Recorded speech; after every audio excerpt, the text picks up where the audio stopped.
Today MCQ number 61. Which of the following statement is are correct? Semi-interquartile range is a measure of dispersion. Percentile is a measure of dispersion. अच्छा एक बात याद रखिएगा, जो dispersion है इसके चार टाइप्स होती हैं: range, quartile deviation, main deviation, standard deviation.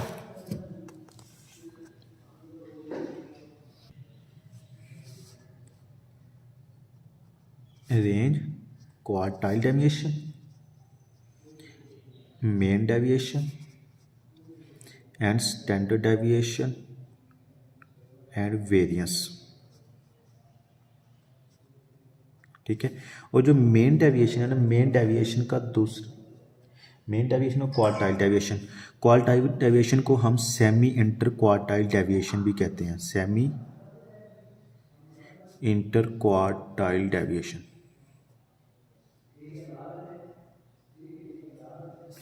ये डिस्पर्शन की चार टाइप्स हैं। ठीक है। तो इसमें देखें, which of the following statement are correct. तो semi inter quartile range is a measure of the dispersion, मतलब कि पहली तो इसकी टाइप्स हैं। Percentile is a measure of, नहीं ये नहीं है। ठीक है।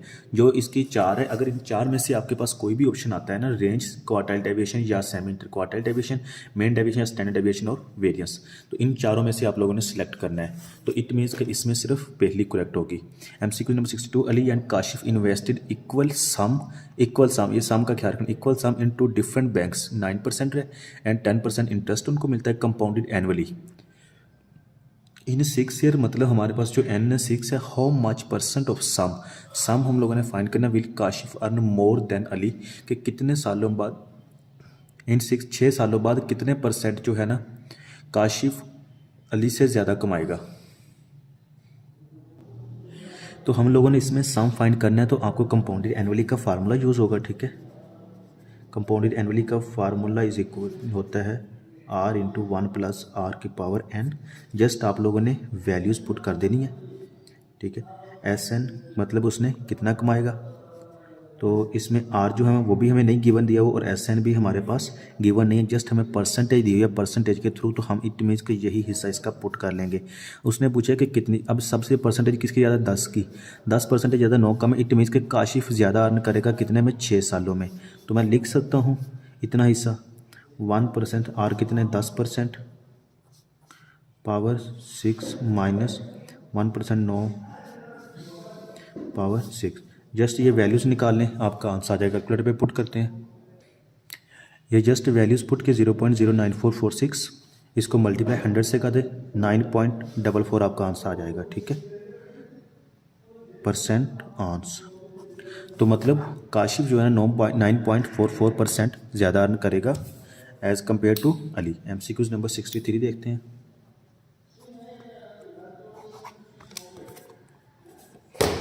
Kareem and Jafar have invested same amount in 2 different investments schemes. Kareem is getting a return of 8%. Kareem को 8% मिल रहा है compounded annually, whereas the Jafar gets a return of 10%. Jafar को 10% मिल रहा है compounded annually. The amount of the Jafar's interest over a period of the 6 years would exceed the amount of the Kareem's interest.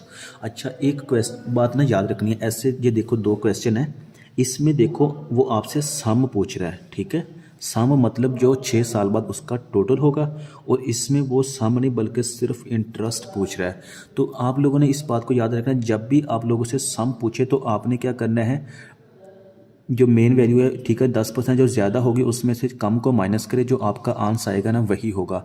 लेकिन जब भी वो आप लोगों से इंटरेस्ट की बात करे, ठीक है, जब भी वो आप लोगों से इंटरेस्ट की बात लगे तो आपने इंटरेस्ट का फार्मूला लगाना है पहले। इसी तरह प्रोसेस वही है, 10% ज़्यादा होगा, 9% 8% कम होगा।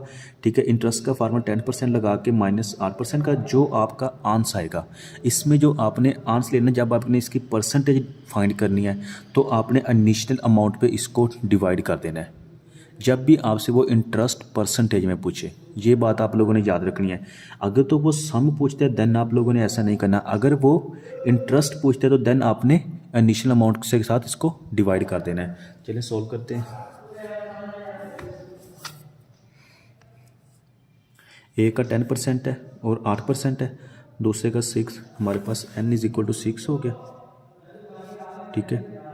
10% 8% है, R1 R2। तो इंटरेस्ट फाइंड करना, इंटरेस्ट का फार्मूला हमें आता है 1 प्लस आर की पावर n माइनस 1, ठीक है।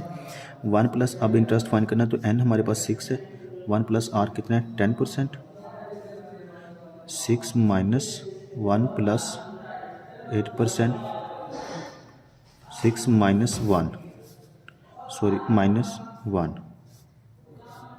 सेम इसको कैलकुलेटर पे पुट करें, अभी देखते हैं इसका आंसर क्या निकलता है।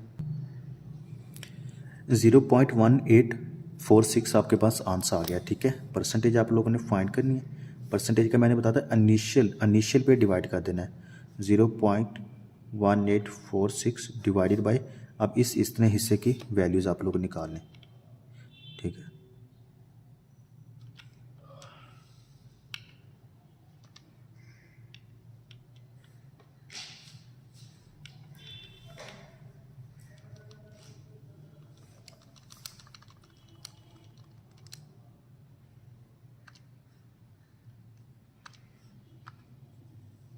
ज़ीरो पॉइंट 5868 इसको डिवाइड किया, हमारे पास आ गया 0.3148 मल्टीप्लाई बाय 100 करें 31.48% हमारे पास आंसर आ गया, ठीक है। नेक्स्ट एमसीक्यूज देखते हैं। एमसीक्यूज नंबर 64 है। Total revenue earned by the mister x इतना है, mister and variable cost and fixed cost हमारे पास कितनी, फिक्स मिस्टर एक्स की कितनी 27,000 है, and 1 lakh respective calculate the total contribution earned by the mister x. ये तो सिंपल है, जस्ट हम लोगों ने टोटल रेवेन्यू का फार्मूला लगाना है। तो हमारे पास टोटल कंट्रीब्यूशन फाइंड करनी है। Total contribution is equal to, total revenue कितना है, टोटल रेवेन्यू हमारे पास 550 है, 550 माइनस टोटल कितना, चेंज इन वेरिएबल कॉस्ट कितनी हमारे पास 270 जी हमारे पास आ जाएगा 550 माइनस 270 280, वही 3 सिफर 7 लगा दें, ये आपका आंसर आ जाएगा। नेक्स्ट एमसीक्यूज देखिए, एमसीक्यूज नंबर 65 है। Which of the following statement is are correct regarding the class boundaries, there is no gap between the classes and midpoint of the upper class limit of one class and the lower class limit of the subsequent, नहीं ये नहीं होगा। There is no gap between class boundaries के दरमियान इसमें gap नहीं होता, ये इसकी जस्ट प्रॉपर्टीज़ हैं। इसका पहला ही ठीक है, ठीक है, दूसरा इसका ठीक नहीं होगा। MCQ number 66। All the item present in the data, अच्छा जब भी पॉपुलेशन पैरामीटर होता है, पॉपुलेशन में जो भी आइटम होती है वो उसी की पॉपुलेशन होगी ना, तो इट मीन्स कि जब पहली जो करेक्ट होगी 50 people selected through the random sampling. अब जब 50 पीपल सेलेक्ट किए द रैंडम सैम्पलिंग, तो सिलेक्शन जो होती है ना हमेशा सैम्पलिंग में ही जाती है, पॉपुलेशन में थोड़ी की जाती है। तो इसने रैंडम सैम्पलिंग का वर्ड यूज़ कर दिया, इट मीन्स कि ये इसकी गलत होगी, तो इसका पहला ठीक होगा। Only statement 1 is correct. MCQ number 67 है। Summation x minus x bar का square is equal 0.555 and n is equal to find the standard deviation. Just इसमें सिंपल सा क्वेश्चन है, स्टैंडर्ड डेविएशन का फार्मूला लगाएंगे। हमारे पास स्टैंडर्ड डेविएशन का फार्मूला कौन सा होता है, 67, ठीक है। Standard deviation is equal to summation x minus x का बार का whole square divided by N का अंडर रूट। ये जस्ट आपके पास फार्मूला दिया हुआ है, आपने वैल्यू पुट करनी है। 0.55 डिवाइडेड बाय 5, इसका अंडर रूट ले लें, आपके पास इसका आंसर आ जाएगा 0.55 डिवाइडेड बाय 5, 0.11 आ गया, अंडर रूट आंसर 0.333 इसका आंसर आ गया। एमसीक्यू नंबर 68 देखिए। A person want to invest some money for 6 years, 6 सालों के लिए वो कुछ रकम इन्वेस्ट करना चाहता है। He is offered 4 different interest, उसको 4 इंटरेस्ट बताए जाते हैं, विच वन इज़ बेस्ट।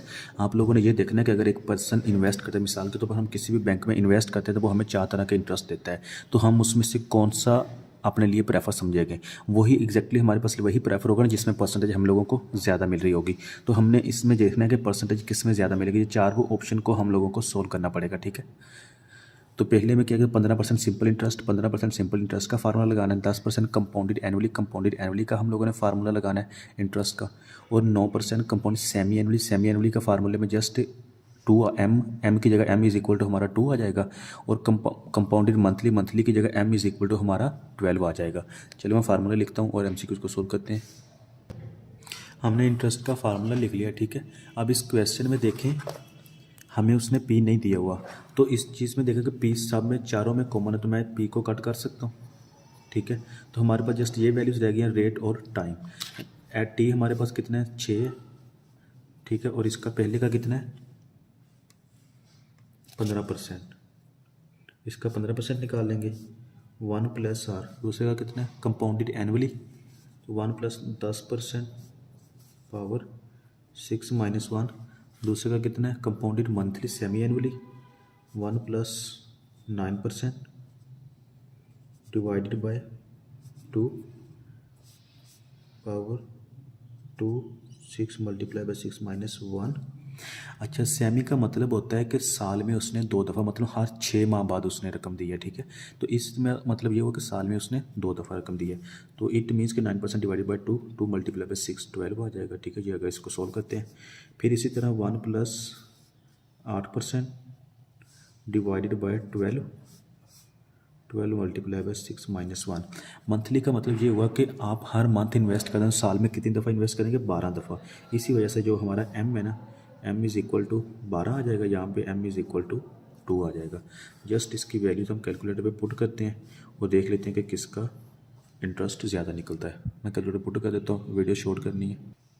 तो ये हमारे पास वैल्यूज़ आ गई हैं, 0.9 है, मल्टीप्लाई 100% कर लें तो 90% आ जाएगा, इसको करें 77.1% आ जाएगा, 0.9 ये आ जाएगा हमारे पास 69.5% आ जाएगा, और ये कितना आएगा 61.35 आ जाएगा।